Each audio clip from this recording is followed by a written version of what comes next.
ሰላም ጤና ይስጥልን የተወዳችሁና የተከበራችሁ የፍጹም ስፖርት ቻናል ቤተሰቦች፣ ለዚህ ሰዓት ያጠናከርንላችሁን ትኩስና አዳዲስ የስፖርት መረጃዎችን ይዤላችሁ ቀርቤያለሁ። እስከ ፕሮግራሙ ፍጻሜ ድረስ ላይክ፣ ሼር፣ ሰብስክራይብ እያደረጋችሁ አብራችሁን ቆዩ።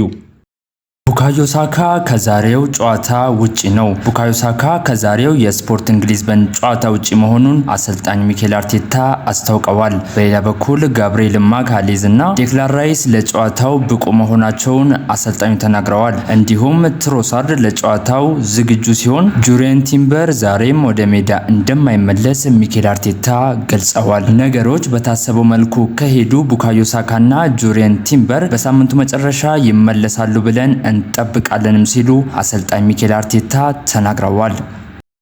በርናቦ ዛሬ ድንቅ የሻምፒዮንስ ሊግ ምሽት ያሳያል ሲሉ አሰልጣኝ አርቤሎአ ተናገሩ። የሪያል ማድሪድ ዋና አሰልጣኝ አልቫሮ አርቤሎአ ከባየር ሙኒክ ጋር ያለን ታሪክ ሁልጊዜም ልዩ ነው ሲሉ ገልጸዋል። ባየር ሙኒክ አስደናቂ የውድድር ዓመት እያሳለፈ ነው፣ ሜዳ ላይ ምን እንደሚጠብቀን እናውቃለን ሲሉ አርቤሎአ ተናግረዋል። ነገር ግን ከባየር ሙኒክ ጋር ያለን ታሪክ ሁልጊዜም ቢሆን የተለየ ነው ያሉት አሰልጣኙ በርናቦ ዛሬ ሌላ ምርጥ የሻምፒዮንስ ሊግ ምሽት ያሳያል ብለዋል።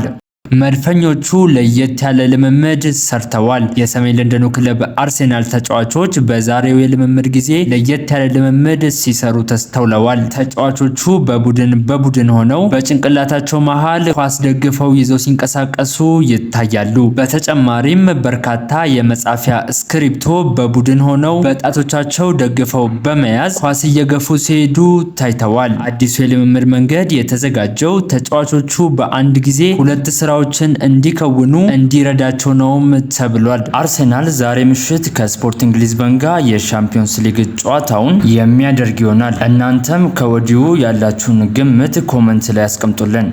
ሁለቱ የዓለማችን ትልልቅ ክለቦች ማድሪድና ሙኒክ ናቸው ሲል ጆሹዋ ኪሚች ተናገረ።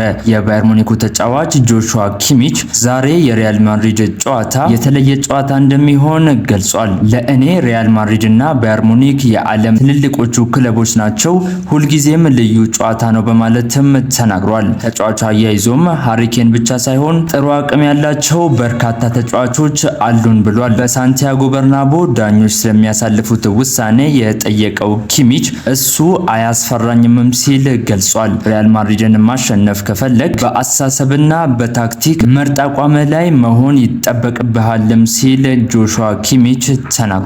በጣሊያን ሴሪያ 31ኛ ሳምንት መርሃ ግብር ናፖሊ ኤሲ ሚላንን 1-0 በሆነ ውጤት ማሸነፍ ችሏል። ማቴኦ ፖሊታኖ የናፖሊን ብቸኛውን የማሸነፊያ ግብ አስቆጥሯል። ናፖሊ ማሸነፉን ተከትሎ ከሴሪያው መሪ ኢንተር ሚላን ያለውን የነጥብ ልዩነት ወደ 7 ማጥበብ ችሏል። ናፖሊ 5ኛ ተከታታይ የጣሊያን ሴሪያ ድሉን አስመዝግቧል። በዘንድሮ የውድድር ዓመት ናፖሊ በሜዳው ያደረገውን የሊግ ጨዋታ ያልተሸነፈው ብቸኛው የጣሊያን ሴሪያ ክለብ ሆኗል። ናፖሊ በሜዳው ያደረጋቸውን ተከታታይ 26 የሊግ ጨዋታዎችን አልተሸነፈም። በሊጉ የደረጃ ሰንጠረዥም ናፖሊ 65 ነጥቦችን በመያዝ ሁለተኛ ደረጃ ላይ ሲቀመጥ፣ ኤሲ ሚላን 63 ነጥቦችን በመያዝ ሶስተኛ ደረጃ ላይ ይገኛል።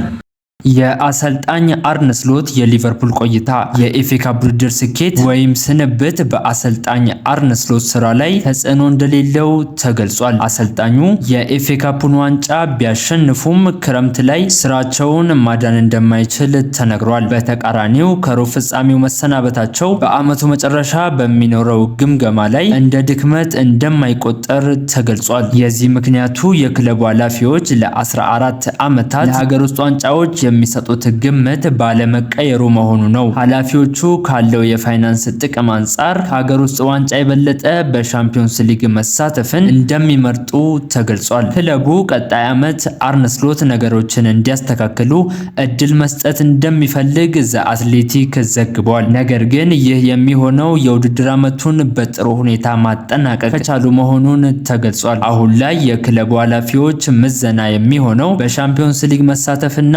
አለመሳተፍ ላይ መሆኑ ተዘግቧል። ጋብሪኤል ማርቲኔሊ ቅጣት አይጣልበትም። አርሴናል በሳውዛምፕተን በተሸነፈበት ጨዋታ ጋብሪኤል ማርቲኔሊ የጨዋታውን ዳኛ ሲገፋቸው ታይቶ ነበር። ማርቲኔሊ በሰዓቱ ኳሱን ወስዶ ጨዋታውን በቶሎ ለማስጀመር የዳኛውን ክንድ በመያዝ ገፍቷቸው እንደነበር ይታወሳል። በዚህ ምክንያት በጨዋታው መጠናቀቂያ አካባቢ ዳኛው ለጋብሪኤል ማርቲኔሊ የማስጠንቀቂያ ካርድ አስመልክተውታል። አሁን ላይ የእንግሊዝ ኤፍኤ ጋብሪኤል ማርቲኔሊ ላይ ተጨማሪ የዲሲፕሊን ቅጣት ውሳኔ እንደማይጥል ተገልጿል።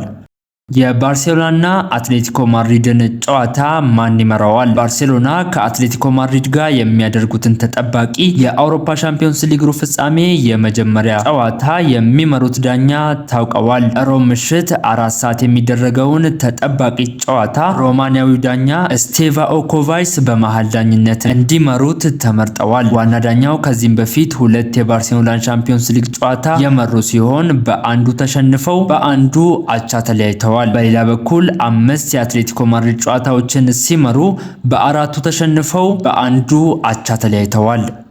ዲያጎ ዳሎት በህመም ወደ አየርላንድ አያቀናም። ማንቸስተር ዩናይትድ በእረፍት ጊዜው ወደ አየርላንድ ደብሊን በማምራት የቀናት ልምምድን ለመስራት ማቀዱ ይታወሳል። ክለቡ ዛሬ ወደ አየርላንድ የሚያመራውን የቡድኑን ስብስብ ይፋ አድርጓል። የመስመር ተጫዋቹ ዲያጎ ዳሎትና ግብ ጠባቂው ቶም ሂተን ባጋጠማቸው ምክንያት በስብስቡ አልተካተቱም። ላለፉት 5 ወራት ጉዳት ላይ የሚገኘው ማቲያስ ዴሊት በተመሳሳይ ወደ አየርላንድ አያመራም።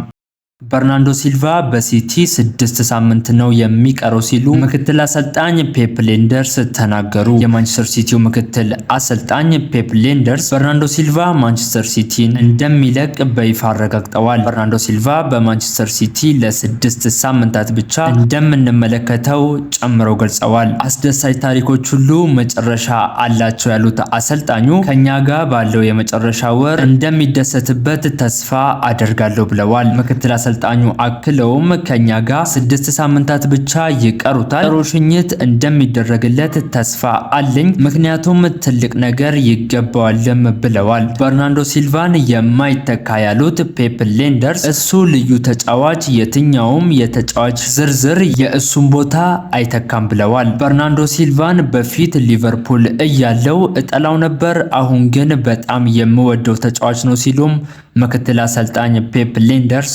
ተናግረዋል። ለዛሬ ያጠናከርንላችሁ ዜናዎች እነዚህን ይመስላሉ። አብራችሁን ስለነበራችሁ ከልብ አድርጌ አመሰግናለሁ። መልካም ቀን ተመኘው።